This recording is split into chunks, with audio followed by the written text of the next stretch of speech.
नमस्कार मंडळी, श्री स्वामी समर्थ. स्वामी भक्तांनो, तुम्हा सगळ्यांचं आपल्या चॅनलमध्ये खूप खूप मनापासून स्वागत आहे. आजचा दिवस श्री स्वामी समर्थ महाराजांच्या कृपेने तुमचा सुखाचा, समाधानाचा, आनंदाचा जावो ही स्वामी चरणी मनापासून प्रार्थना करते.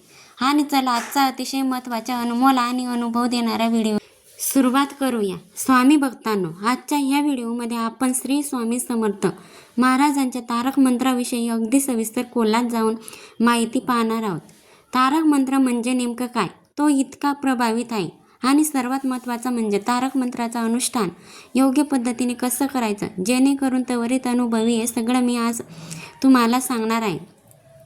कोणी यूट्यूबवर लावून ठेवतं आणि आपली घरातली कामं करत असताना तो मंत्र सतत आपल्या कानावर पडत असतो. पण एक गोष्ट लक्षात ठेवा, फक्त ऐकणं आणि योग्य पद्धतीने सेवा करणे या दोन गोष्टींमध्ये खूप मोठा फरक आहे. जर तुम्हाला खरंच मनापासून एखादी इच्छा पूर्ण करायची असेल, एखादी मनोकामना स्वामींच्या चरणी अर्पण करायची असेल, तर तारक मंत्रासारखी सुंदर, सोपी आणि त्वरित फलदायी सेवा खरंच दुसरी नाही. स्वामी भक्तांनो, मी अगदी ठामपणे सांगते, या सेवेने लोकांच्या आयुष्यात चमत्कार घडलेले आहेत. लोकांना 30 लाखाच्या नोकऱ्या लागलेल्या आहेत, लाखो करोडो रुपयाचे कामं मार्गी लागलेले आहेत, अडकलेले विवाह जुळलेले आहेत आणि जिथे संसार घटस्फोटाच्या उंबरठ्यावर होता तिथेच तो संसार पुन्हा एकदा सुखाने, समाधानाने उभा राहिलेला आहे. घरातले सततचे वाद, कटकट, भांडण, नकारात्मक लक्ष्मी न टिकणं हे सगळं एका सेवेमुळे हळूहळू कमी झालेलं आहे. म्हणूनच मी म्हणते, जर तुम्हाला नोकरी लागत नसेल, विवाह जुळत नसेल, सगळे 99% ठरतं, पण अचानक काहीतरी जात असेल कुठेतरी आणि गोष्टी मूर्ती असं वाटत असेल, तर ही सेवा तुम्ही नक्की करून बघा. संतान प्राप्तीसाठी, मुलांच्या हट्टासाठी, चिडचिड, हट्टी स्वभाव, अभ्यासात लक्ष न लागणे, घरात सतत गोंधळ, अस्वस्थता या सगळ्यांसाठी सुद्धा ही सेवा अत्यंत प्रभावी आहे. स्वामी भक्तांना, आपण सगळे संसारिक माणसं आहोत. आयुष्यात अडचणी येणारच. कोणत्या संकटात, कधी कोणत्या रूपात आपल्या समोर उभा राहील हे कोणी सांगू शकत नाही. कधी अपघात होतो, कधी घरात कोणी आजारी पडतं, कधी अचानक नको ते विचार डोक्यात यायला लागतात.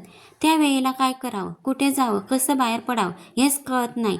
अशा वेळी तारक मंत्राची सेवा ही खरंच तारुण्य देणारी आहे, सेवा आहे. स्वामी भक्तांना सगळ्यात आधी एक महत्त्वाची गोष्ट लक्षात ठेवा. ज्या दिवशी तुमच्या मनात मला स्वामींची सेवा करावी हा विचार येतो, तोच दिवस अत्यंत शुभ असतो. गुरुवार, पौर्णिमा हे दिवस चांगले असतातच, पण सेवा सुरू करण्यासाठी तारीख वार पाहत बसायची गरज नाही. आज मनात आलं तर आजपासूनच सेवा सुरू करा. ही सेवा संकल्प युक्त करायची आहे. 3 दिवस, 11 दिवस, 21 दिवस, 51 दिवस, 108 दिवस, जेवढा तुम्हाला शक्य आहे तेवढ्या दिवसाचा अनुष्ठान घ्या. यथाशक्ती, यथाभक्ती. 3 दिवस जमणार असतील तर 3 दिवसच घ्या, पण मनापासून घ्या. सेवा सुरू करण्याच्या दिवशी किंवा आदल्या दिवशी स्वामींच्या मठात, केंद्रात नक्की जा.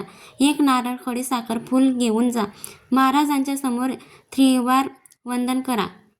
मनापासून मुजरा करा. लक्षात ठेवा, जो स्वामींच्या पुढे झुकतो तो इतर कुणा पुढे झुकायची वेळ महाराज येऊ देत नाहीत. महाराजांना स्पष्ट सांगा, महाराज, मी आजपासून तुमच्या तारक मंत्राची सेवा सुरू करत आहे. ही अमुक इच्छा पूर्ण व्हावी म्हणून मी ही सेवा करत आहे. माझ्याकडून ही सेवा निर्गुणपणे पूर्ण करून घ्या आणि योग्य वेळेस मला त्याचा अनुभव द्या. घरी आल्यानंतर ठरलेल्या वेळेला स्नान करून, पूजा करून सेवेला बसायचं. महाराजांची साध्या पद्धतीने सर्वात महत्त्वाचं असं घ्या, जमिनीवर थेट बसू नका.